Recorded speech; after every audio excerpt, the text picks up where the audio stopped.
Olá, no Desinformando de hoje, a ruim da semana é sobre o vírus Nipah.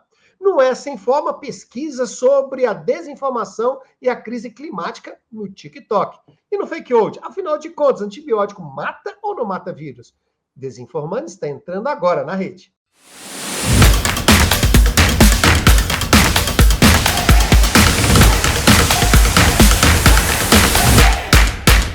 Olá, seja muito bem-vindo. Eu sou o professor Cláudio Magalhães. Aqui do meu lado, sempre o grande informado Diego de Deus. Só por isso já pode saber que ele tem a onisciência sobre a informação. Doutorando, pesquisador, jornalista, tudo para nos ajudar a brigar com esse grande mal do século, que é a desinformação.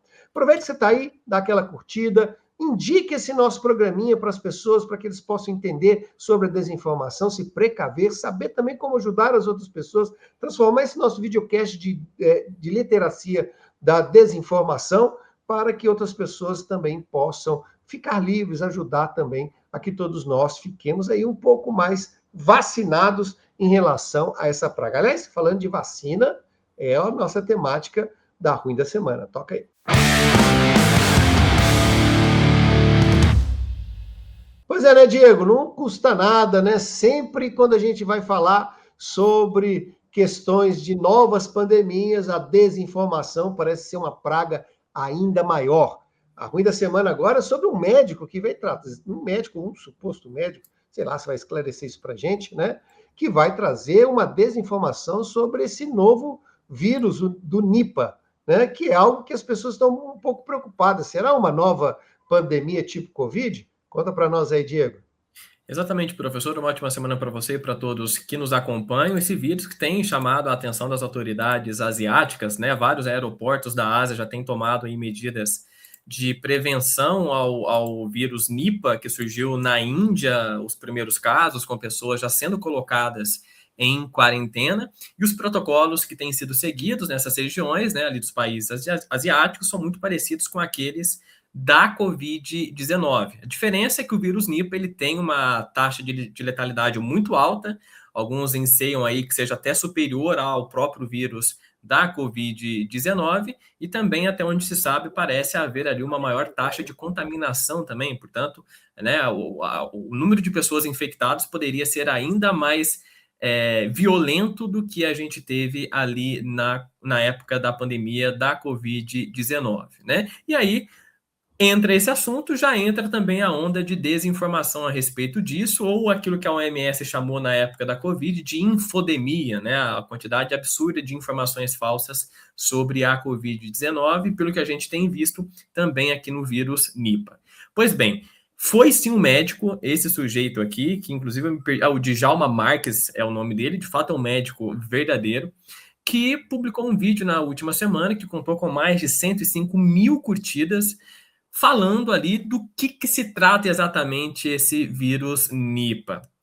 A princípio, ele fala, mais uma vez, também que os sintomas são parecidos com uma gripe, ou uma gripe mais leve, etc. Um discurso que a gente já viu, inclusive, na época da pandemia, com a tal gripezinha.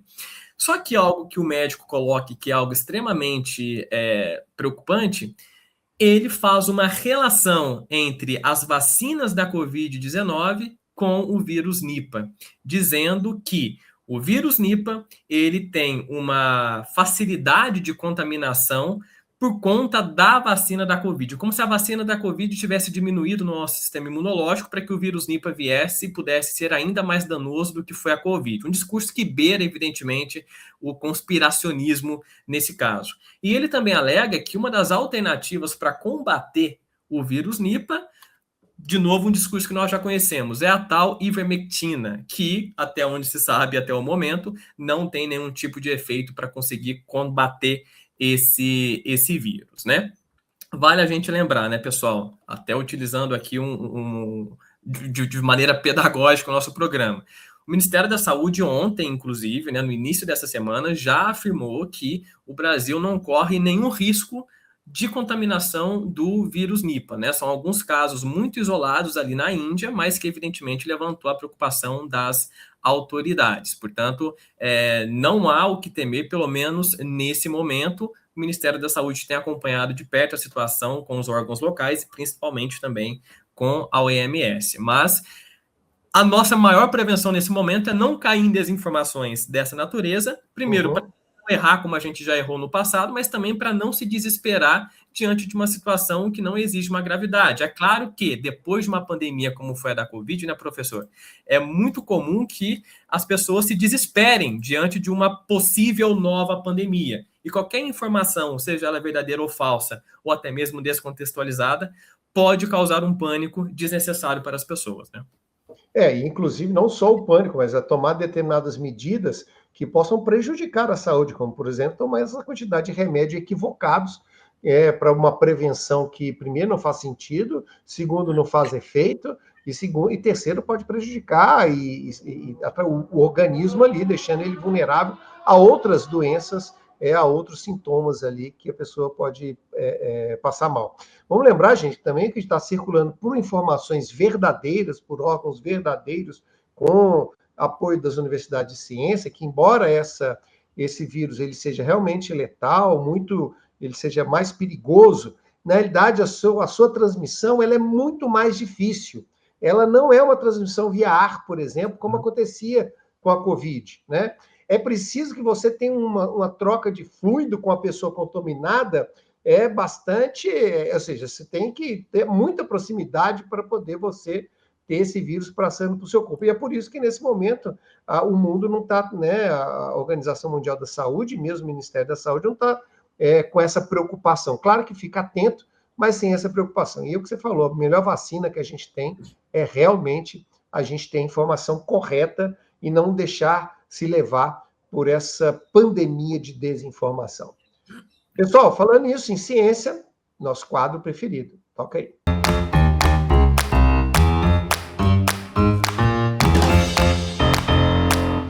Como você sabe, o Essa Informa traz a ciência para falar sobre desinformação.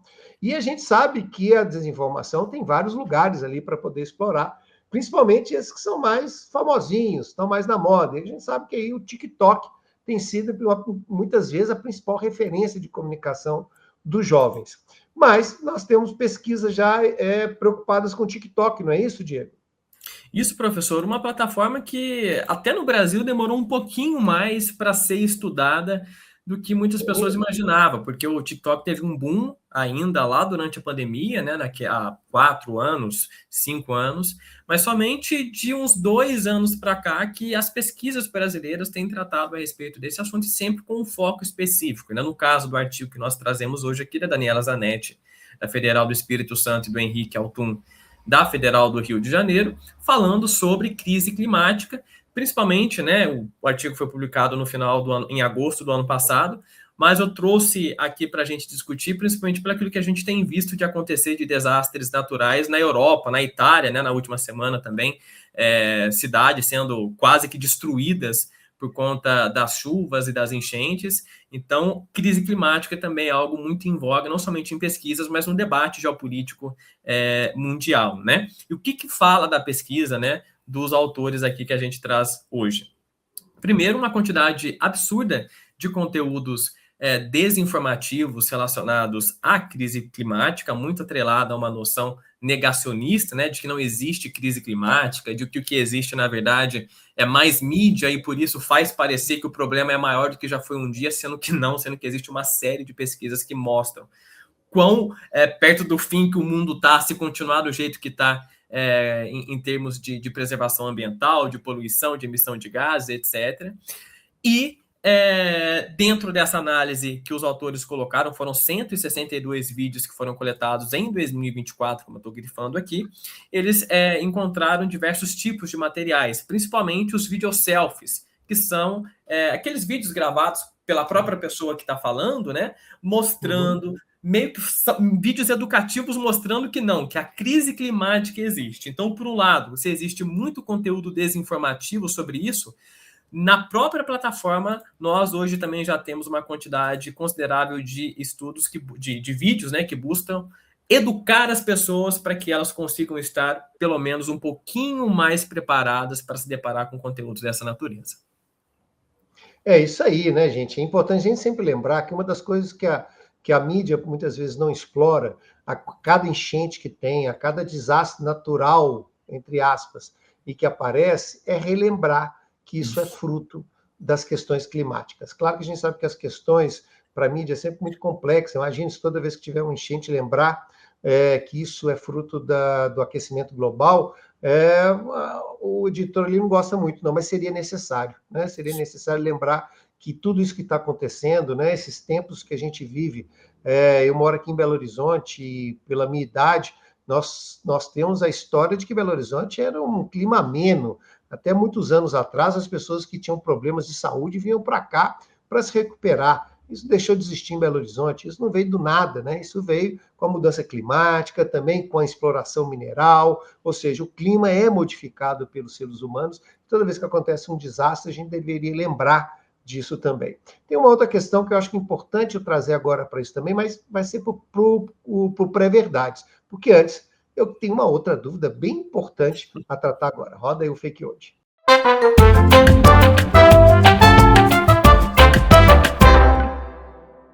Diego, pois é, né? Essa é uma questão que a gente fica pensando se a gente traz para ruim da semana, porque é um negócio que vive aí rolando, de vez em quando volta à tona ou não. Afinal de contas, o antibiótico não mata vírus ou mata vírus? O antibiótico, professor, ele é para as bactérias, né? Por isso que quando a gente precisa tomar um antibiótico, é importante a gente passar por uma prescrição médica, né? Por uma consulta médica, para que esse medicamento seja tomado da maneira mais adequada possível, né? A gente trouxe esse fake hoje, muitas pessoas até já sabem, né? Claro que existem diferenças entre bactérias, fungos, vírus, enfim, isso é biologia, vai dar mais conta de explicar do que a gente aqui. Mas o grande risco está em tomar esse tipo de medicamento sem acompanhamento médico, portanto, tomar esse medicamento de maneira desinformada e isso acarretar em problemas de saúde. E qual seria, né, professor, o principal risco de tomar antibiótico para bactérias e não para vírus, né, porque vão ser outros medicamentos para essa finalidade? É o fato de o seu corpo se acostumar com aquele antibiótico e fazer com que o seu sistema imunológico seja mais suscetível a contrair aquele tipo de doença. Então, se eu tenho dor de garganta e tomo um antibiótico para melhorar, ou um antibiótico errado, ou, enfim, não é aquilo que eu deveria estar tomando, as chances de eu ter dor de garganta por conta do antibiótico são maiores. Ao invés do antibiótico evitar, ele vai fazer com que o meu corpo consiga ser ainda mais suscetível a doenças bacterianas, portanto, causadas, né, por bactérias. Portanto, sempre que envolver medicamentos, pessoal, a importância de tomar uma decisão informada e quem sabe nos informar corretamente não é o ChatGPT, não é o Google, e sim um médico, um profissional da área da saúde. É isso aí, olha, e lembrando, pessoal, que a gente adora meter o pau nos norte-americanos, que há uns 10 a 15 anos atrás começou a ter uma grande epidemia de opioides, né? Todo mundo consumia, e a gente aqui até segurou a onda. Só que nós temos uma tradição ainda muito maior de tomar antibiótico, que é algo que eles, tanto os norte-americanos quanto os europeus, têm muita preocupação em fazer essa receita, justamente por isso que o Diego falou. Se a gente tomar muito antibiótico, a gente diminui a nossa capacidade, muitas vezes, né, da nossa imunidade. O próximo que vier, né, vai encontrar um sistema, né, mais enfraquecido, porque, né, porque a gente vai estar usando muito antibiótico. Então, a gente tem que prestar muita atenção nisso também. Aqui a gente fala de tudo para ajudar contra a desinformação. Vamos aí no nosso próximo quadro.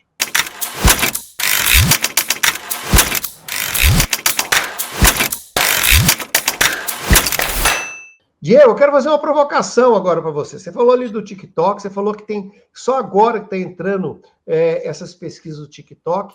Cara, vamos combinar, né? Assim, você acha que a academia tem muito ainda preconceito quanto a esses novos meios e aí demora a começar a estudar sobre isso? Você mesmo falou, olha, tá certo, o TikTok tem muita desinformação, mas também tem muita informação. Será que essa dicotomia afasta a academia de fazer estudos sobre isso? Muito, muito, muito, principalmente nessas plataformas, né, como o TikTok de vídeos curtos. Por quê? Quando o TikTok surge, o que ficou muito famoso? Dancinhas, videozinhos bobos, etc. Então a academia olhava para aquilo e falava, por que eu vou gastar tempo com isso daqui, né? Porque isso que não é importante, são um bando de gente sem ter o que fazer que tá dançando. E não, hoje, inclusive, nas 2 semanas, a profissão de produtor de conteúdo passou a ser normatizada aqui no Brasil, né? Então, um avanço aí para essa classe. Enquanto que o que a academia via era justamente a pontinha do iceberg e, no fundo, tinha muita coisa acontecendo, como de fato aconteceu, principalmente com o decorrer do tempo. Pode ser que lá atrás fosse só dancinhas bobas, mas depois muita coisa começou a aparecer à medida que a gente vai escavando essa plataforma que foi, sim, negligenciada, por assim dizer, ou que sofreu com um certo preconceito por parte de pesquisadores, principalmente no Brasil, né? Se a gente pegar aí crise climática e TikTok, existe uma professora Carme Ferrer Pavia, da Autônoma de Barcelona, que ela já tem estudado esse assunto desde 2023, ou seja, quando o TikTok começou a ganhar uma dimensão social considerável, né? Então, esse é um risco ou um problema que muitas vezes a academia comete, que é subestimar determinado tema, e quando ela reage já é um pouco tarde demais para tentar, pelo menos, conter os danos que aquele problema que começou lá atrás já tem causado ou arrastado até aqui. Aí, rapaziada, fica a dica. E nós voltamos semana que vem. Um abraço. É isso aí, pessoal. Até a próxima.